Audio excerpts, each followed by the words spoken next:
नमस्कार, आप देख रहे हैं मिरर मीडिया। मैं हूं अनुपम कुमार। हमारे खास कार्यक्रम जोहार झारखंड में आपका स्वागत है। बढ़ते हैं आज की सुर्खियों की ओर। नगर निगम चुनाव को लेकर सियासी माहौल गर्म। संजीव सिंह ने कहा, मिल चुका है जनता का समर्थन।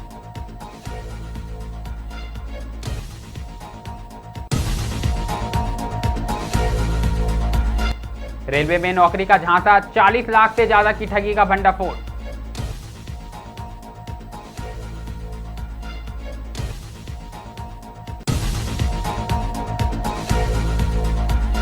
फर्जी वंशावली से नौकरी, चित्रा कोयलरी मामले में हाई लेवल जांच शुरू।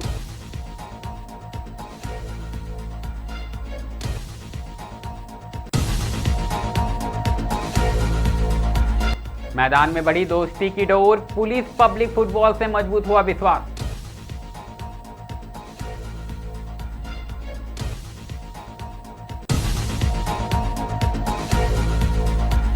प्रशिक्षण बना जीवन रक्षक, सड़क पर गिरे व्यक्ति को सीपीआर देकर बचाई जान।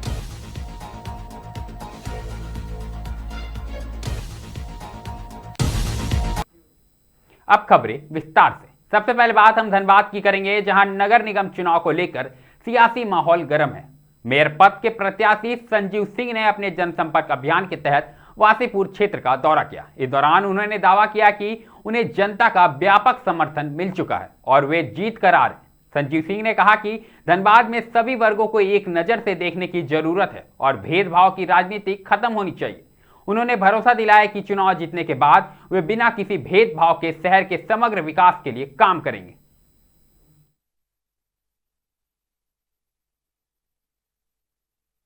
ये तो परिस्थिति आपके सामने, हमको बताने की आवश्यकता नहीं है।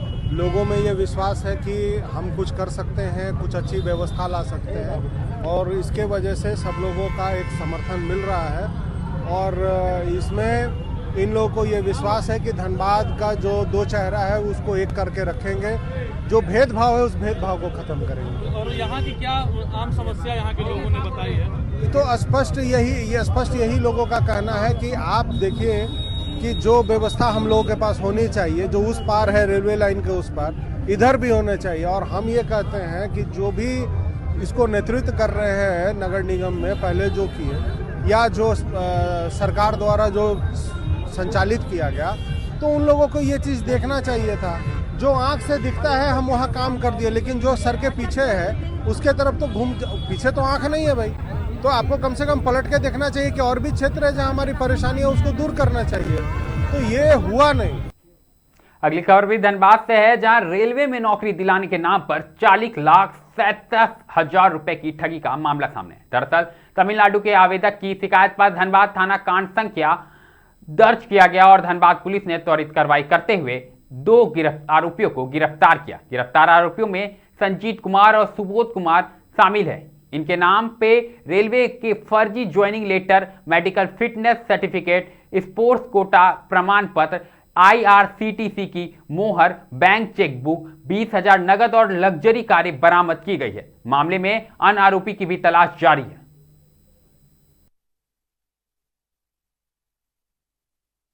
गिरोह जो है देश भर में लोगों को टारगेट करते हैं, जिसमें साउथ के भी लोग हैं, जिसमें बिहार के भी लोग हैं और कई अन्य राज्यों के लोग हैं। इन लोगों को टारगेट करके रेलवे में फर्जी नौकरी दिलवाने के नाम पे क्रमशः हर एक व्यक्ति से 6 से 7 लाख रुपए का ये किया आता था, फ्रॉड किया आता था। और अभी जो हम लोग का इन्वेस्टिगेशन अनुसंधान हुआ है उसके अनुसार तकरीबन 42 लाख के आसपास इन लोगों ने फ्रॉड किया हुआ है। बता दूं कि इन लोगों का जो मोडस ऑपरेंडी ये था कि क्या कहते हैं, एक व्यक्ति यहाँ पे जो पकड़ाया हुआ है उसका काम था विद्यार्थियों मतलब जो ये थे अभ्यर्थियों का जुगाड़ करना, उनसे पैसे लेना, और दूसरे का था कि वो यहाँ पे रेलवे जो मेडिकल कॉलेज है, जो रेलवे हॉस्पिटल है, वहाँ पे फर्जी इनका मेडिकल करवाना। तो मोडस ऑपरेंडी ये था कि मान लीजिए कि आप आ रहे हैं हमारे पास कि हमको रेलवे में नौकरी लगवा दीजिए। मैं बोला कि आप आइए, मैं आपका नौकरी लगवा दूंगा। अब इसको नौकरी लगवाने के लिए मैं सबसे पहले सर्वप्रथम आपका एक फर्जी ये कराऊंगा, जो स्पोर्ट्स कोटा होता है, तो स्पोर्ट्स कोटा के तहत आपका एक फर्जी सर्टिफिकेट तैयार करवाऊंगा, जिसके तहत आप स्पोर्ट्स कोटा में ये होने के लिए ये हो जाए कि आप स्पोर्ट्स कोटा के तहत आप।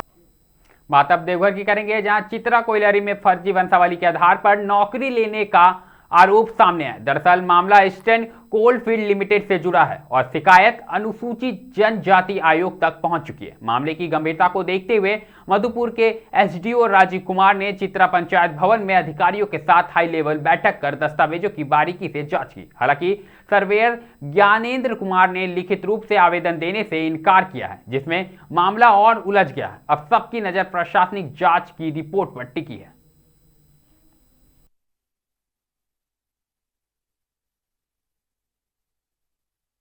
जाति आयोग में एक शिकायत दर्ज हुआ था, उसी से संबंधित जांच था, जिसमें सर्वेयर ज्ञानेंद्र कुमार के द्वारा एक शिकायत दर्ज कराया गया था कि गलत वंशावली बना करके लोगों ने पैकेज करके गलत पैकेजिंग करके लोगों ने अथी लिया है, क्या कहते हैं, चित्रा माइंस में नौकरी लिया है। उसी से संबंधित जांच है।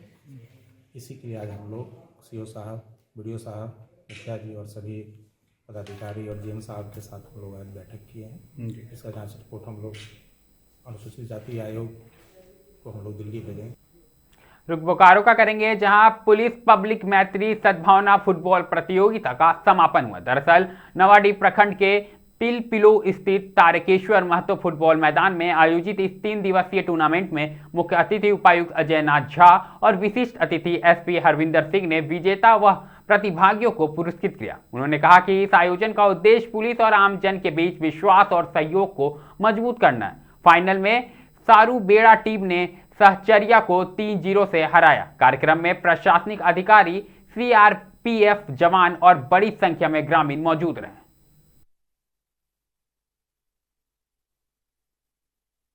एक ऐसा आयोजन है फुटबॉल की प्रतियोगिता।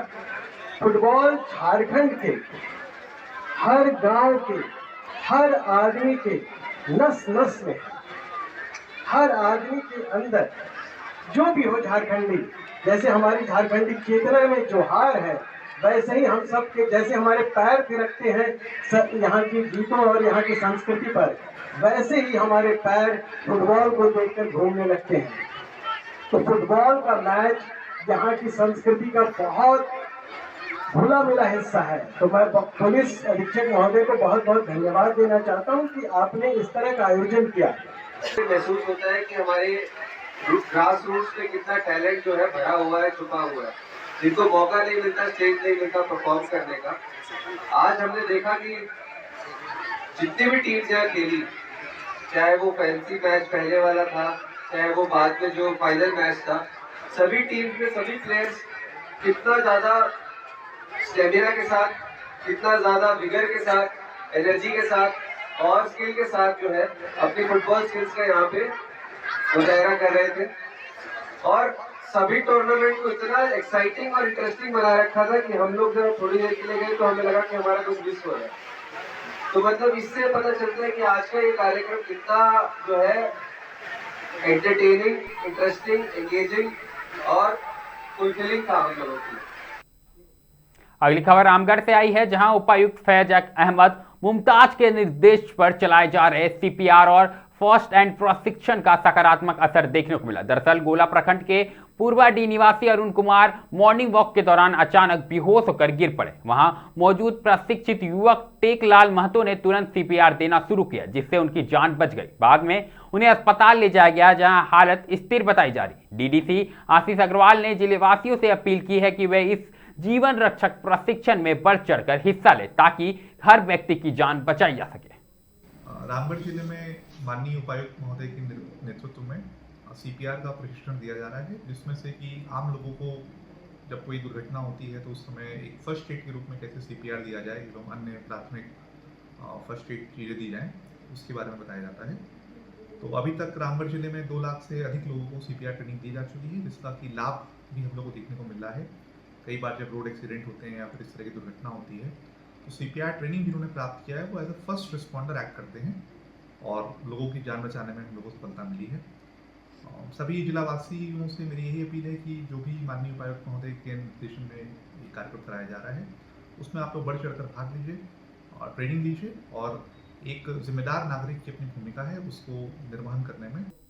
रुख एक बार फिर धनबाद का करेंगे, जहां बरोरा क्षेत्र में दामोदा शाखा यूनियन कार्यालय का विधिवत उद्घाटन किया गया। दरअसल कार्यक्रम में भारतीय मजदूर संघ से जुड़े कई वरिष्ठ पदाधिकारी मौजूद रहे। धनबाद कोयलरी कर्मचारी संघ के महामंत्री उमेश कुमार सिंह ने कहा कि दामोदा शाखा ने संगठन की पहचान को पुनर्स्थापित कर नई ऊर्जा दी है। वहीं अध्यक्ष मुरारी ताती ने संगठन की पहचान बताते हुए इसे और मजबूत करने का संकल्प दोहराया। कार्यक्रम में नए सदस्यों का स्वागत किया गया और संगठन विस्तार पर जोर दिया गया। आज दामोदा कार्यालय के उद्घाटन के निमित्त कहना यही है कि पहले से हमारा एक कार्यालय यहाँ पे था, उस कार्यालय के कारण कुछ विवाद भी हुआ क्षेत्र में, लेकिन पुनः हमारे यहाँ के क्षेत्र के सभी पदाधिकारी भारतीय मजदूर संघ के और हम सब लोगों ने मिल करके पुनः एक प्रयास करके एक नए कार्यालय को अपने ये शुरू किया है। और इस उद्घाटन सत्र में हम सब लोग आज हमारे सभी केंद्रीय पदाधिकारी, हमारे धनबाद जिला मंत्री आदरणीय धर्मजीत चौधरी जी, हमारे केंद्रीय पदाधिकारी CPR में सैनिक के ओम सिंह जी, ऐसे सब लोग हम लोग पहुँच करके इस क्षेत्र के अपने कार्यकर्ताओं को और पदाधिकारियों को उत्साहवर्धन के लिए हम सब लोग आज यहाँ आए हैं। देखिए, हमारा दामोदा कोलियरी का आज अपने भारतीय मजदूर संघ का ये कार्यालय खुला है। कार्यकर्ताओं के बीच में काफी उत्साह है और हम लोग भी यहाँ पहुँच के बहुत उत्साहवर्धक माहौल में ये कार्यालय का उद्घाटन हुआ है और उम्मीद है कि इससे कार्यकर्ताओं में जोश बढ़ेगा और हमारा संगठन का, हमारा यूनियन का काम और गति से होगा। हजारीबाग में सरोजनी नायडू की जयंती पर केवी वुमेन्स कॉलेज परिसर में लीगल एम्पावरमेंट ऑफ वुमेन अभियान का आयोजन किया गया। इस कार्यक्रम का उद्देश्य महिलाओं को उनके कानूनी अधिकारों के प्रति जागरूक कर सशक्त बनाना था। मुख्य अतिथि के रूप में प्रिंसिपल डिस्ट्रिक्ट एंड सेशन जज रंजीत कुमार उपस्थित रहे। उन्होंने कहा कि महिला सशक्तिकरण के साथ कानूनी जागरूकता भी बेहद जरूरी है। कार्यक्रम में DLSA सचिव गौरव खुराना सहित कई लोग उपस्थित रहे और अभियान को महत्वपूर्ण पहल बताया। ये मातृभूमि फाउंडेशन के द्वारा केवी कॉलेज, लॉ कॉलेज में यह महिला सशक्तिकरण का आयोजन किया गया। ये बहुत ही महत्वपूर्ण विषय है कि legal empowerment to the women, हमारे समाज में जो महिला कमज़ोर वर्ग के हैं उनको कैसे सुदृढ़ कर सकें, कैसे सशक्त बना सकें, लीगली कैसे एम्पावर कर सकें, इस पर हम लोगों ने चर्चा किया है। और जो हमारे लॉ स्टूडेंट हैं उनको आगे का मार्ग प्रशस्त करने का हम लोग कार्य करेंगे।